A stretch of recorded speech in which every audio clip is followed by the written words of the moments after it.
বস্তুগত বন্টন বিশ্লেষণের পদক্ষেপ সমূহ। বস্তুগত বন্টন বিশ্লেষণের পদক্ষেপ সমূহ।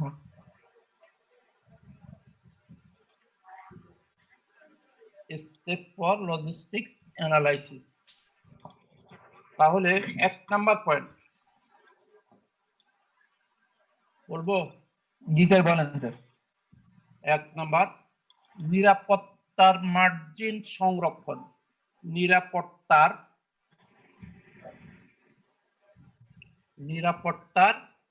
মার্জিন সংরক্ষণ।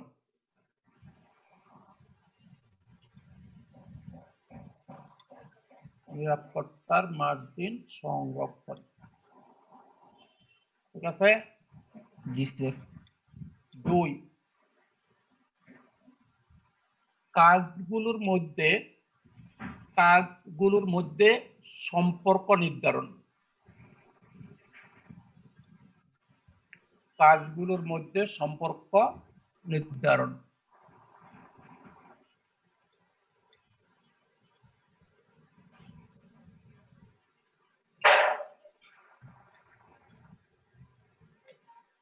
কাজগুলোর মধ্যে সম্পর্ক নির্ধারণ। 3 প্রতিটি কাজের জন্য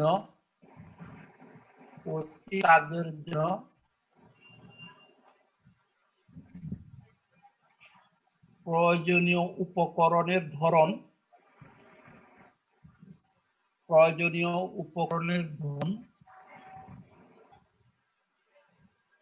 ও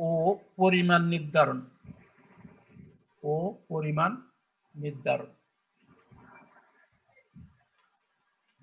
কি বললাম? 3 নাম্বার প্রতিটি কাজের জন্য প্রয়োজনীয় উপকরণের ধরন ও পরিমাণ নির্ধারণ। Thank you. 4 নাম্বার উপকরণগুলোর প্রাপ্যতার সময় নির্ধারণ। প্রাপ্যতার সময় নির্ধারণ। উপকরণগুলো প্রাপ্যতার সময় নির্ধারণ। 5 প্রতিটি পদক্ষেপ বাস্তবায়নের সময়কাল নির্ধারণ। প্রতিটি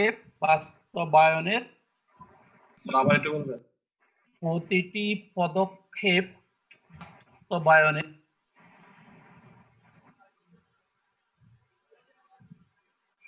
সময়কাল নির্ধারণ।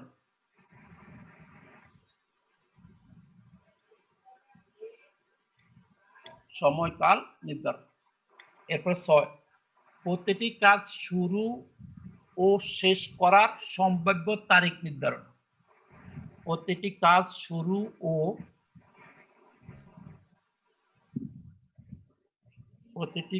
শুরু ও শেষ করার সম্ভাব্য তারিখ নির্ধারণ।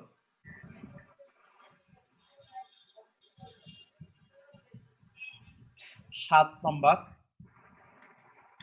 প্রতিটি কাজের জন্য সম্ভাব্য খরচ নির্ধারণ। প্রতিটি কাজের জন্য সম্ভাব্য খরচ নির্ধারণ। প্রতিটি কাজের জন্য সম্ভাব্য খরচ নির্ধারণ। কয়টা হইল? 7টা স্যার। 7টা। 7 নাম্বার কি বললাম? প্রতিটি কাজের জন্য সম্ভাব্য খরচ নির্ধারণ। ঠিক আছে, তাহলে 7টা পয়েন্ট। ঠিক আছে। প্রথমটা হচ্ছে আমরা বলছি কি নিরাপত্তা মার্জিন সংরক্ষণ। ঠিক আছে। তাহলে আমরা বলি না সিকিউরিটি ফার্স্ট। যে কোনো কাজে আমরা জানি প্রত্যেকটা কাজে রিস্ক আছে। ব্যবসা মানে হচ্ছে রিস্ক, তাই না? বন্টন মানেও প্রতিটা পদক্ষেপে রিস্ক আছে। একটি প্রতিষ্ঠান পণ্য সরবরাহের একটা বড় অর্ডার পেয়েছে, তাহলে এই অর্ডার মোতাবেক যদি পণ্য সরবরাহ করতে হয় তাহলে তাদের কি কি কাজ করতে হবে এবং সেটা কিভাবে করলে নিরাপদভাবে করা যাবে। অর্থাৎ প্রতিষ্ঠানিক পণ্য সরবরাহের জন্য লাগবে কি, জনবল লাগবে, পণ্য প্যাকেজিং করতে হবে, পণ্য পরিবহনের ব্যবস্থা করতে হবে, পণ্যের গুদামজাতকরণের ব্যবস্থা করতে হবে, ইত্যাদি বহুমুখী কাজ করতে হবে যদি অর্ডার মোতাবেক পণ্যটি যথাসময়ে যথাস্থানে পৌঁছাতে হয়। তাহলে আমাদের প্রথম কাজ হচ্ছে এই অর্ডারটা মোতাবেক পণ্য সরবরাহ করতে হলে কি কি কাজ করতে হবে এবং কিভাবে করলে এটি নিরাপদে করা যাবে, নির্বিঘ্নে করা যাবে, প্রশ্নাতীতভাবে বাস্তবায়ন করা যাবে, সেই নিরাপত্তার মার্জিন আমাদের সংরক্ষণ করতে হবে। অর্থাৎ যেন চলতে গিয়ে করতে গিয়ে কোনো অবাঞ্ছিত অনাকাঙ্ক্ষিত সমস্যার সম্মুখীন হয়ে আমাদের অর্ডার নির্দিষ্ট সময়ে পৌঁছানোতে কোনো ব্যাঘাত সৃষ্টি না হয়। এটাকে আমরা বলছি নিরাপত্তার মার্জিন সংরক্ষণ। 2 নম্বর আমরা কি বলছি, কাজগুলোর মধ্যে সম্পর্ক নির্ধারণ। কাজগুলোর মধ্যে সম্পর্ক নির্ধারণ। একটি অর্ডার মানে হচ্ছে বিরাট অঙ্কের একটি ব্যবসা, তাই না? আমরা রপ্তানি করবো, একটা বিরাট অঙ্কের শিপমেন্ট হবে, তার জন্য অনেকগুলো কাজ। এখন এই কাজগুলো পারস্পরিক কি সম্পর্ক সেটি আমাদের নির্ধারণ করতে হবে। কোনটির সাথে কোনটা, কোন পর্যায়ে কোন কাজটি, কোনটি আগে কোনটি পরে, সেটি আমাদেরকে নির্ধারণ করতে হবে। কাজগুলোর মধ্যে কোনটি আগে করতে হবে, কোনটির সাথে কোনটির সম্পর্ক, কোনটি পরে করলেও চলবে, কোনটি মাঝখানে করব, এই সব বিষয় আমাদেরকে সুস্পষ্টভাবে নির্ধারণ করতে হবে বন্টন প্রণালী সঠিকভাবে কার্যকর করতে হবে। তাহলে আমরা বলছি কাজগুলোর মধ্যে সম্পর্ক নির্ধারণ। এরপর হচ্ছে প্রতিটি কাজের জন্য প্রয়োজনীয় উপকরণের ধরন এবং পরিমাণ নির্ধারণ। আমরা একটা বড় ধরনের পণ্য শিপমেন্ট করব, পণ্য রপ্তানি করব। এই রপ্তানি কাজে আমাদের কি কি উপকরণ লাগবে এবং কি পরিমাণ লাগবে। আমরা তৈরি প্যান্ট এবং শার্ট রপ্তানি করব। এখন এটি রপ্তানি করতে হলে শুধু প্যান্ট এবং শার্ট তৈরি করলে কি হবে? অবশ্যই আমরা বায়ারের ডিজাইন অনুযায়ী প্রয়োজনীয় পণ্য উৎপাদন নিশ্চিত করব। কিন্তু পণ্য উৎপাদন নিশ্চিত হলে হবে না, এই উৎপাদিত পণ্যের উপযোগী প্যাকেজিং এর ব্যবস্থা করতে হবে। জাহাজের শিপমেন্টের উপযোগী প্যাকেজিং এর ব্যবস্থা করতে হবে। তার মানে আমাদের মূল উপাদান হচ্ছে ফিনিশড প্রোডাক্ট তথা তৈরি শার্ট এবং তৈরি প্যান্ট। কিন্তু এই তৈরি শার্ট এবং প্যান্ট নির্দিষ্ট পরিমাণ রপ্তানি করতে গেলে আমাদের আরো অনেকগুলো উপকরণ লাগবে। কি কি উপকরণ লাগবে? এখানে একটা গুরুত্বপূর্ণ হচ্ছে প্যাকেজিং এর প্রয়োজনীয় উপকরণ, অর্থাৎ উপযুক্ত প্যাকেট। প্যাকেট মানে কিন্তু এটা পলিথিনের ব্যাগ না, এটা পাটের বস্তাও না, এটি আন্তর্জাতিকভাবে স্বীকৃত একটি প্যাকেট। সেটি তৈরি হয় প্যাকেজ উৎপাদনকারী প্রতিষ্ঠানে। আমাদের নিজস্ব যদি প্যাকেজ উৎপাদনকারী প্রতিষ্ঠান থাকে তাহলে আমরা প্রয়োজনীয় ওই প্যাকেজ উৎপাদন করব। আর যদি আমাদের না থাকে, যারা উৎপাদন কাজ করে তাদের কাছ থেকে আমাদের ওই কার্টুনগুলো আনতে হবে। এই জন্য বলা হচ্ছে কি কি উপকরণ লাগবে, কি পরিমাণ লাগবে এবং সেই পরিমাণটা কখন আমার হাতে আসতে হবে। অবশ্যই পণ্যটি শিপমেন্টের অনেক আগে আমাকে পণ্যগুলো কার্টনের ভরতে হবে, তাহলে এই কার্টনটা অবশ্যই আমাদের হাতে অনেক আগেই আসতে হবে। এই জন্য আমরা এখানে বলছি প্রতিটি কাজের জন্য প্রয়োজনীয় উপকরণ এবং তার পরিমাণ কি সেটা আমরা নির্ধারণ করব। এরপর হচ্ছে 4 নম্বর আমরা কি বলছি, উপকরণগুলোর প্রাপ্যতার সময় নির্ধারণ। আমাদের 10,000 কার্টুন লাগবে, তাই না? এখন একটা প্রতিষ্ঠান যারা কার্টুন উৎপাদন করে তাদের আজকে বললে কালকে কিন্তু 10,000 কার্টুন সাপ্লাই দিতে পারবে না, কারণ এখনটা আপনি তৈরি করা থাকে। আমাদের কি সাইজের, কি রঙের, কি আকারের, তার লেন্থ কি হবে, তার সাইজ কি হবে, এই সব কিছু আমরা ঠিক করে দেব। ঠিক করে দেওয়ার পরে ওই প্যাকেজ উৎপাদনকারী প্রতিষ্ঠান কার্টুনগুলো উৎপাদন করবে।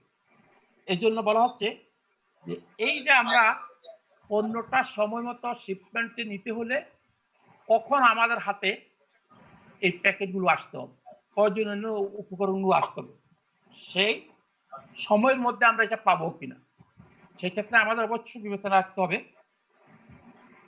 আমাদের নির্ধারিত সময় মোতাবেক সরবরাহ নিশ্চিত করার উপযোগী প্রতিষ্ঠানকে আমরা কার্টুন সরবরাহের জন্য অর্ডার দেব। যেন তেন প্রতিষ্ঠানকে দিলে হবে না। যাদের উৎপাদন ব্যবস্থা ভালো, যারা সময় মেনটেন করে, কোয়ালিটি মেনটেন করে প্যাকেজ উৎপাদন করে সরবরাহ করে, এই প্রতিষ্ঠান আমরা নির্ধারণ করবো যেন আমাদের নির্দিষ্ট সময়ে আমার হাতে প্রয়োজনীয় উপকরণগুলো এসে যায়। এখানে মনে রাখতে হবে একটা উপকরণও যদি সময় মতো না আসে, টোটাল আমার রপ্তানি ব্যবস্থা, আমার অর্ডার সরবরাহ ব্যবস্থা ক্ষতিগ্রস্ত হবে। এই জন্য আমাদেরকে দেখতে হবে কোন উপকরণ কখন লাগবে, কখন আমাদের হাতে আসবে, এর জন্য প্রয়োজনীয় কি কি জনবল লাগবে, কি কি পণ্য সংগ্রহ করতে হবে, পরিবহন ব্যবস্থা কি, গুদামজাতকরণ ব্যবস্থার সুযোগ কতটুকু ইত্যাদি সব বিষয় আমাদের বিবেচনা নিয়ে আসতে হবে। এরপর 5 নম্বর আমরা কি বলছি, প্রতিটি পদক্ষেপ বাস্তবায়নের সময় কাল নির্ধারণ। প্রতিটি পদক্ষেপ বাস্তবায়নের সময়কাল নির্ধারণ। আমাদের একটা সময় নির্ধারিত আছে যে আগামী 31শে মে চট্টগ্রাম বন্দরে আমাদের পণ্যটি জাহাজের শিপমেন্টের জন্য দেব। তাহলে ওই 31শে মে এর মধ্যে বন্দরে জাহাজের শিপমেন্টের জন্য পণ্যটি পৌঁছাতে হলে আমাদের কখন কার্টুনগুলো সংগ্রহ করতে হবে, কখন এগুলো কার্টুনভুক্ত হবে, কখন পণ্য সংগ্রহ করতে হবে, এবং চট্টগ্রামে যদি আমাদের ফ্যাক্টরি ঢাকাতে হয়, ঢাকা থেকে কখন কিভাবে এই কার্টুনগুলো চট্টগ্রাম বন্দরে পৌঁছবে, বন্দর থেকে কিভাবে এটি জাহাজীকরণ করা হবে, এসব বিষয়গুলো আমাদের কি করতে হবে, প্রতিটি পদক্ষেপ বাস্তবায়নের জন্য সময়কাল নির্ধারণ। তার মানে 31 মে এর মধ্যে যদি জাহাজে মাল উঠাতে চায়, আমাদেরকে 30শে জুনের মধ্যে আমাদের ফ্যাক্টরিতে পণ্যগুলো এক উপযুক্ত প্যাকেটজাত করতে হবে। এরপর প্যাকেটজাত করার পর প্রয়োজনীয় কাজ হচ্ছে এগুলো চট্টগ্রাম বন্দরে পৌঁছানোর ব্যবস্থা করতে হবে। চট্টগ্রাম বন্দরে পৌঁছানোর সাথে সাথে পণ্যটি কিন্তু জাহাজে তোলা যাবে না। তার মানে সেখানে পণ্যটি অল্প সময়ের জন্য হলেও 5 দিন, 10 দিন, 15 দিনের জন্য হলো সংরক্ষণের ব্যবস্থা করতে হবে। তাহলে এই সময়গুলো নির্ধারণ করে কখন পণ্যটা পৌঁছবে, গুদামে কতক্ষণ থাকবে, জাহাজে কতক্ষণে উঠবে, এই সময়কাল নির্ধারণ করে আমাদেরকে কাজ করতে হবে। এরপরে আমরা কি বলছি, প্রতিটি কাজ শুরু ও শেষ করার সম্ভাব্য তারিখ নির্ধারণ। আমরা কতগুলো আমাদের প্রাপ্ত নির্দিষ্ট অর্ডার মোতাবেক পণ্য সরবরাহের জন্য আমরা কতগুলো কাজ সম্পাদনের পরিকল্পনা নিচ্ছি। এখন আমাদেরকে সেখানে ঠিক করতে হবে যে কোন কাজটি কখন শুরু হবে, কখন শেষ হবে। আমরা কখন পণ্য উৎপাদন শুরু করব, কখন উৎপাদন কাজ শেষ করব, আমরা কখন পণ্য প্যাকেটজাত করব, কখন প্যাকেটজাতকরণ কাজ করব, আমরা কখন পণ্য পৌঁছানো শুরু করব, কত সময়ের মধ্যে সেটা পৌঁছানো শেষ করব, আমরা কখন জাহাজীকরণের পদক্ষেপ নেব এবং কত সময়ের মধ্যে সেটা আমরা শেষ করব। এই সবগুলো সময় নির্ধারণ বাস্তবায়ন কিন্তু আমাদের সাথে সম্পৃক্ত। জাহাজের বন্দরের অবস্থা জেনে আমাদেরকে সেভাবে সময় নির্ধারণ করতে হবে। তাহলে প্রতিটি কাজের শুরু এবং শেষের জন্য আমাদেরকে তারিখ নির্ধারণ করে কাজ করতে হবে। সর্বশেষ আমরা কি বলছি? প্রতিটি কাজের জন্য সম্ভাব্য খরচ নির্ধারণ। বন্টন প্রণালীতে আমরা অনেকগুলো কাজ করব, এই প্রত্যেকটি কাজের সাথে খরচ সম্পৃক্ত, আর প্রতিটি খরচই আলটিমেটলি বহন করতে হবে কাকে? বায়ারকে অথবা সেলারকে। যেই বহন করুক, এর অর্থ হচ্ছে কাজগুলো করতে গিয়ে যত কম সময়ে যত কম খরচে করা যায় তাতে আমাদের মুনাফা বেশি হবে, বায়ারকে আমরা সন্তুষ্ট করতে পারবো। এর জন্য আমাদেরকে অবশ্যই প্রতিটি কাজের সম্ভাব্য কস্ট অ্যানালাইসিস করতে হবে, খরচ বিশ্লেষণ করতে হবে যে কোন কাজটা কিভাবে করলে, কোন প্রতিষ্ঠান দিয়ে করলে, কোন লোক দিয়ে করলে সুন্দরভাবে প্রয়োজন অনুযায়ী, যোগ্যতা অনুযায়ী, মান অনুযায়ী স্বল্প সময়ে স্বল্প খরচে করা যাবে সেটা নির্ধারণ করতে হবে। আমাদের টার্গেট হলো আমরা নির্দিষ্ট সময়ে নির্দিষ্ট স্থানে নির্দিষ্ট পরিমাণ পণ্য নির্দিষ্ট ব্যক্তি বা প্রতিষ্ঠানের কাছে পৌঁছাতে চাই, কিন্তু সেই পৌঁছানোর জন্য যে কাজগুলো করব সেই কাজগুলো যদি অস্বাভাবিক প্রয়োজনীয় খরচ হয় তাহলে আমাদের টোটাল খরচের পরিমাণ বেড়ে যাবে, আমাদের প্রফিটের পরিমাণ কমে যাবে। এই জন্য যে প্রতিষ্ঠান যত কম খরচে কম সময়ে, সময় মানেও কিন্তু টাকা, কম খরচে কম সময়ে সকল কাজ সম্পাদন করতে পারবে তাদের মার্জিন অপেক্ষাকৃত বেশি হবে। এ হলো মোটামুটি আমাদের বস্তুগত বন্টন বিশ্লেষণের পদক্ষেপ সমূহ। আছে কোনো প্রশ্ন আছে? স্যার 6 নাম্বারটা কি ছিল স্যার সম্ভাব্য সময় নির্ধারণ নাকি তারিখ নির্ধারণ? 6 নাম্বার আমরা বলছি প্রতিটি কাজ শুরু ও শেষ করার সম্ভাব্য তারিখ নির্ধারণ, অর্থাৎ কোন কাজটা কখন শুরু করব কখন শেষ করব। কাজ তো আমাদের অনেকগুলো। আমরা সাধারণত রপ্তানি বাণিজ্যে আমরা কি করি? আমরা কি পণ্য আগে উৎপাদন করি না আগে বিক্রি করি? কি মনে হয়?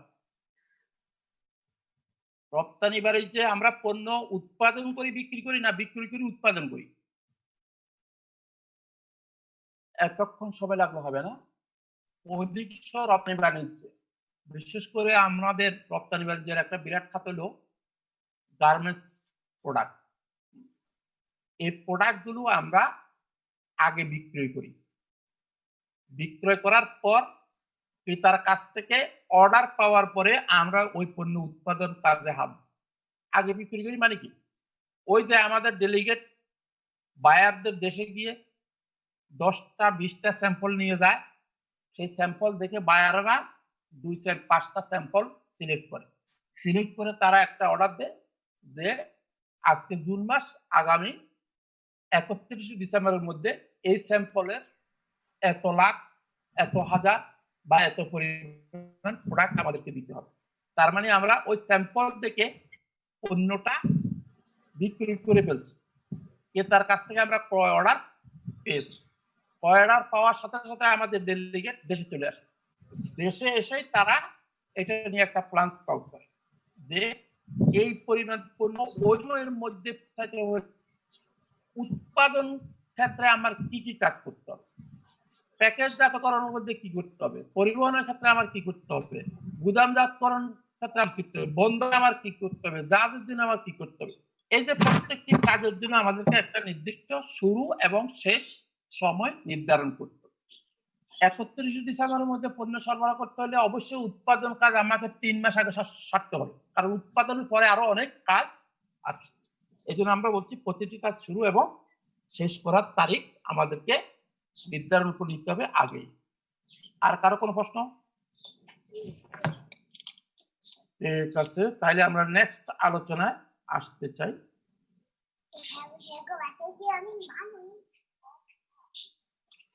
জি, পরবর্তী আলোচনা হচ্ছে আমাদের বন্টনের অনিশ্চয়তা দূর করার উপায়। বন্টন কার্যক্রমে অনিশ্চয়তা দূর করার উপায়।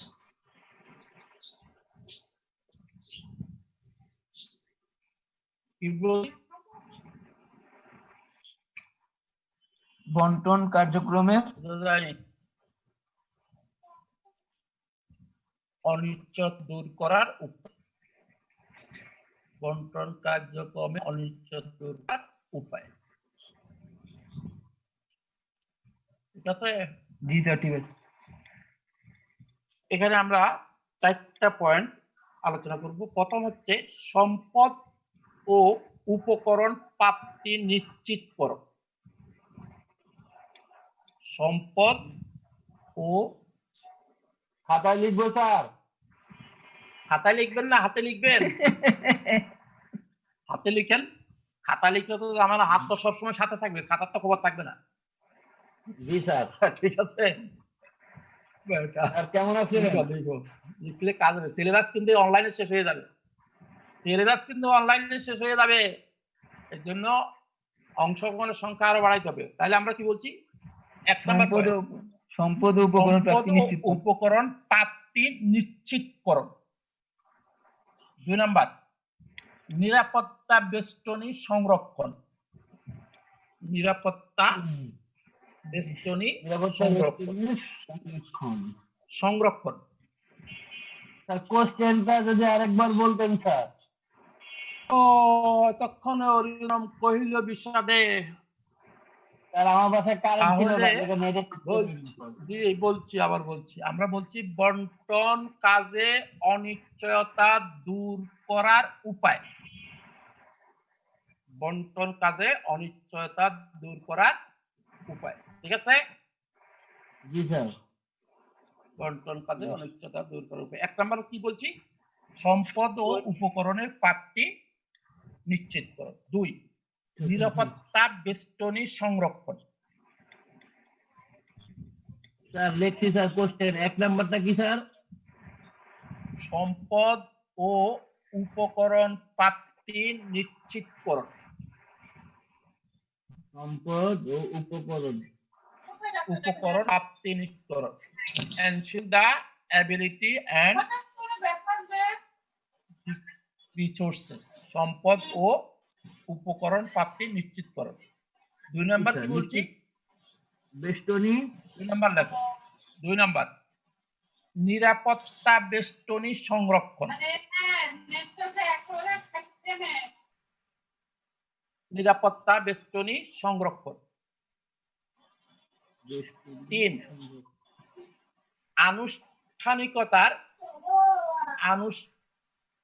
আনুষ্ঠানিকতার বাহুল্য পরিহার।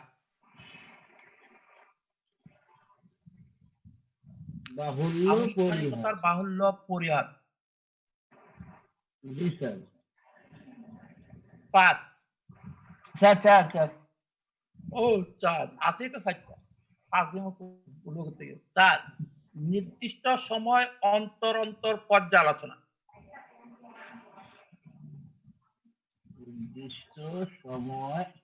নির্দিষ্ট সময় অন্তর অন্তর পর্যালোচনা লেখা হয়েছে। জি স্যার। অন্তর অন্তর পর্যালোচনা। কি আলোচনা করতেছি আমরা এখন? বলো দেখি। বন্টন কাজের অনিশ্চয়তা দূর করার উপায়। বস্তুগত বন্টনে অনিশ্চয়তা দূর করার উপায়। আমরা 4টা পয়েন্ট বলছি। প্রথম আমরা কি বলছি? সম্পদ ও উপকরণের প্রাপ্তি নিশ্চিতকরণ। আমরা বিদেশ থেকে একটা বড় ধরনের অর্ডার পেয়েছে, ঠিক আছে। এই অর্ডার মোতাবেক পণ্যটি রপ্তানি করতে হলে আমাদের প্রয়োজনীয় সম্পদ ও উপকরণ কি লাগবে এবং কোথায় থেকে কিভাবে কতটুকু পাওয়া যাবে এবং কিভাবে বিকল্প সংগ্রহ ব্যবস্থা থেকে সংগ্রহ করা যাবে, এর একটা পরিকল্পনা আমাদেরকে তৈরি করতে হবে। সম্পদ ও উপকরণ প্রাপ্তি নিশ্চিত। আমরা 100 কোটি টাকা পণ্য রপ্তানির অর্ডার পেয়েছি, তার মানে কি একটা হিউজ অ্যামাউন্ট। এর জন্য প্রয়োজনীয় পণ্য উৎপাদনে, পণ্য প্যাকেজিং এ, পণ্য জাহাজীকরণে আমাদের কি কি সম্পদ লাগবে, কি কি উপকরণ লাগবে, সেটা আমরা যেমন একটা প্ল্যান ওয়ার্কআউট করব। সেটা কোন কোন উৎস থেকে কি কি ভাবে কার কাছে আমরা পাবো সেটাও নিশ্চিত করতে হবে। এটাকে আমরা বলছি সম্পদ ও উপকরণ প্রাপ্তি নিশ্চিতকরণ।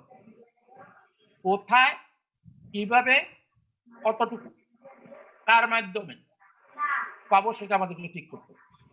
2 নম্বর আমরা বলছি নিরাপত্তা বেষ্টনী সংরক্ষণ। আমাদের টার্গেট হচ্ছে 31শে ডিসেম্বরের মধ্যে আমরা পণ্য বায়ারের হাতে পৌঁছাতে চাই।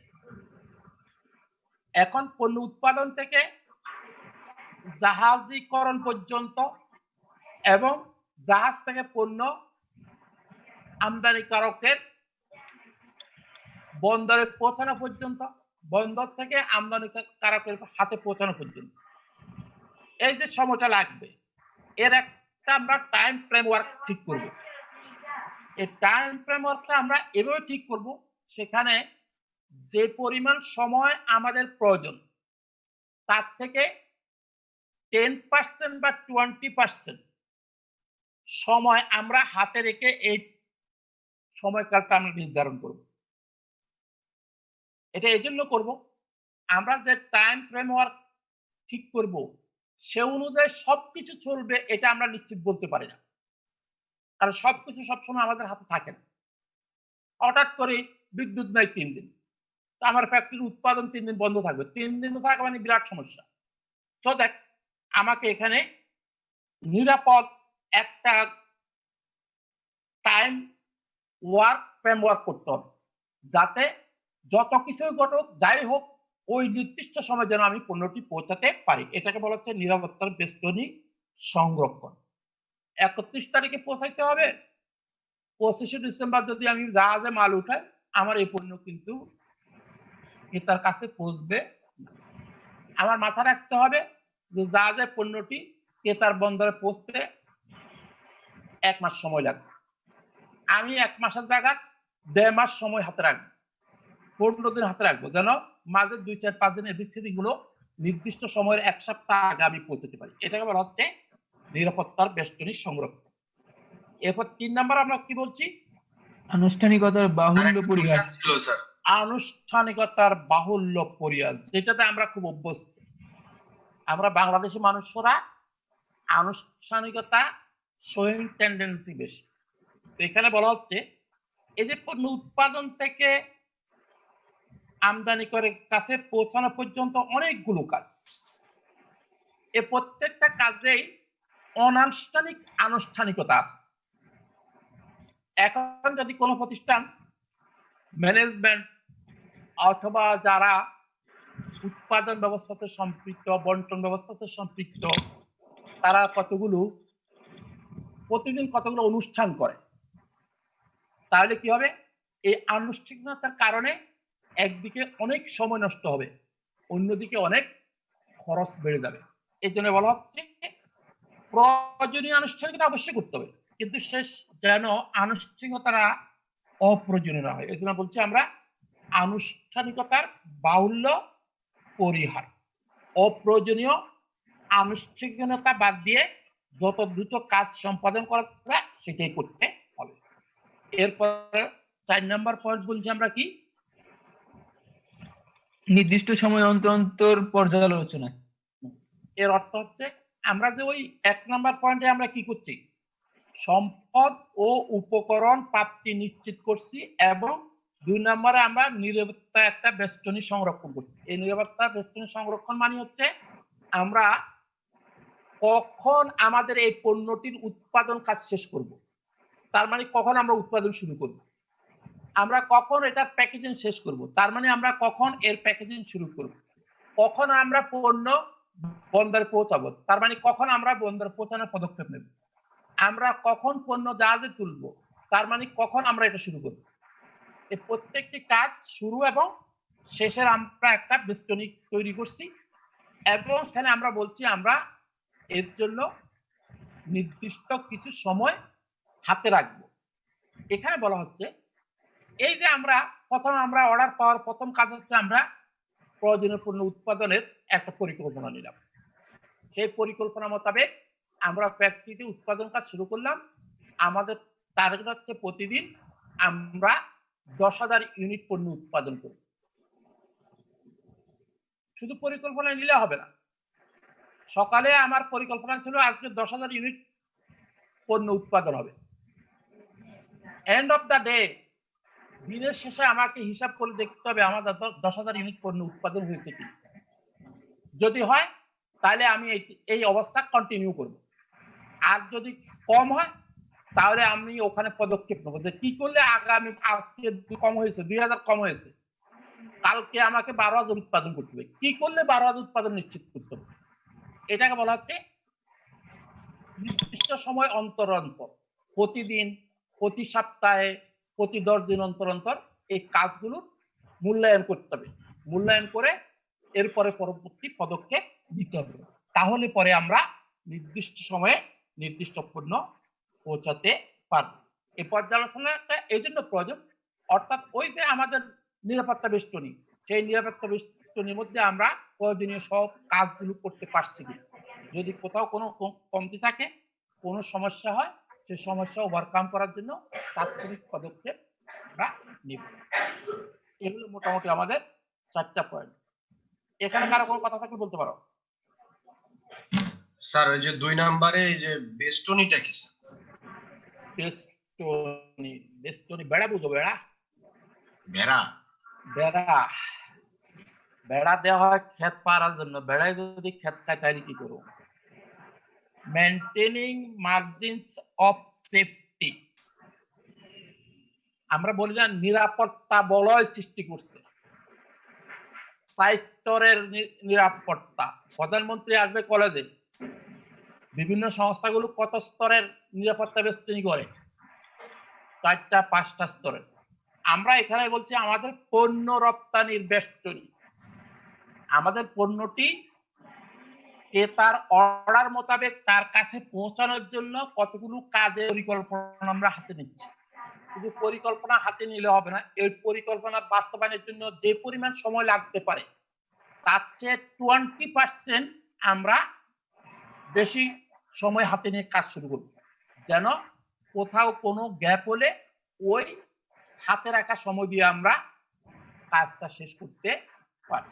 এটাকে বলা হচ্ছে নিরাপত্তার বেষ্টনী, নিরাপত্তার লাইন, নিরাপত্তার সময় হবে না। আমরা এখন এই চ্যাপ্টারের শেষের দিকে তা 1 নম্বরের প্রশ্নের জন্য আলোচনা করব। পয়েন্টগুলো লেখো, সব হয়তো আলোচনা করা যাবে না, পয়েন্টগুলো লেখো, 1 2 দিয়ে লেখো। 1 নম্বর হচ্ছে ভ্যালু সরবরাহ নেটওয়ার্ক। ভ্যালু সরবরাহ নেটওয়ার্ক,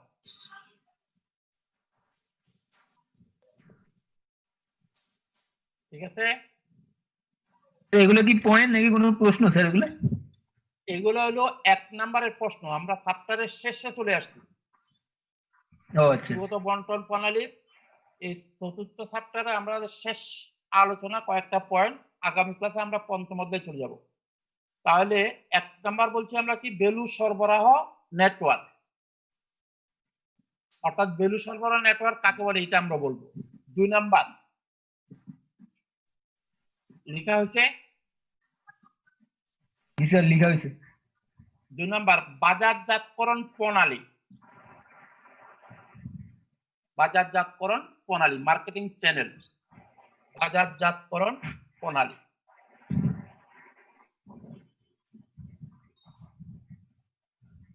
3 প্রত্যক্ষ বাজারজাতকরণ প্রণালী।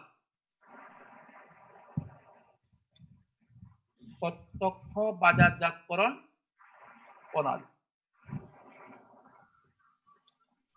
ঠিক আছে,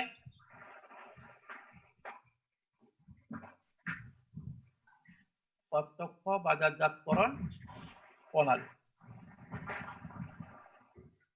বলবো। জি স্যার, বলেন স্যার। এরপরে পরোক্ষ বাজারজাতকরণ প্রণালী। পরোক্ষ বাজারজাতকরণ প্রণালী।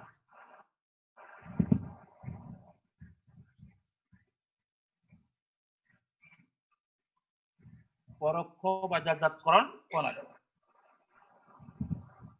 এরপরে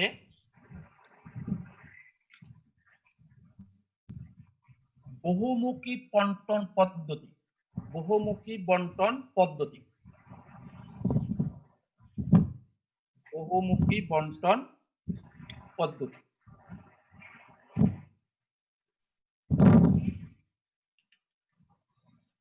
এরপর হচ্ছে বস্তুগত বন্টন। বস্তুগত বন্টন।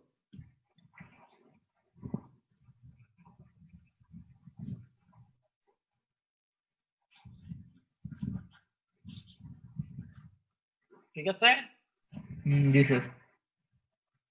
কয়টা পয়েন্ট বললাম আমরা? 6টা স্যার। এগুলো হচ্ছে ওই যে 1 নম্বরের প্রশ্ন আসলে আমাদের এই চ্যাপ্টার থেকে সম্ভাব্য 6টা পয়েন্ট আমরা বলছি। 1 নম্বর আমরা বলছি ভ্যালু সরবরাহ নেটওয়ার্ক। ভ্যালু কাকে বলে মনে আছে তো? মনে নাই? আচ্ছা, আমরা এখন বলবো ভ্যালু সরবরাহ নেটওয়ার্ক বলতে আমরা কি বুঝি। ভ্যালু সরবরাহ নেটওয়ার্ক হচ্ছে একটি নেটওয়ার্ক যা কোম্পানি, সরবরাহকারী, পরিবেশক এবং চূড়ান্ত ক্রেতাদের দ্বারা সামগ্রিকভাবে সরবরাহ প্রক্রিয়ার অংশীদার হিসাবে প্রত্যেকে অপরের সাথে কার্য সম্পাদনে চেষ্টা করে। তাহলে কি বলছি আমরা? ভ্যালু সরবরাহ নেটওয়ার্ক কোম্পানি লিখতে চাই, শোনা যাচ্ছে? জি স্যার, জি স্যার, শোনা যাচ্ছে স্যার। ভ্যালু সরবরাহ নেটওয়ার্ক হচ্ছে কোম্পানি, সরবরাহকারী, পরিবেশক ও চূড়ান্ত তাদের দ্বারা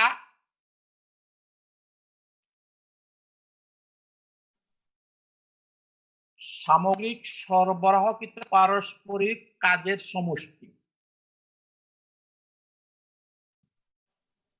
অর্থাৎ সামগ্রিক বন্টন ব্যবস্থার সাথে সম্পৃক্ত ব্যক্তিদের সকলের পরস্পরের সামগ্রিক সরবরাহকৃত ভ্যালুকে আমরা ভ্যালু সরবরাহ নেটওয়ার্ক বলে থাকি।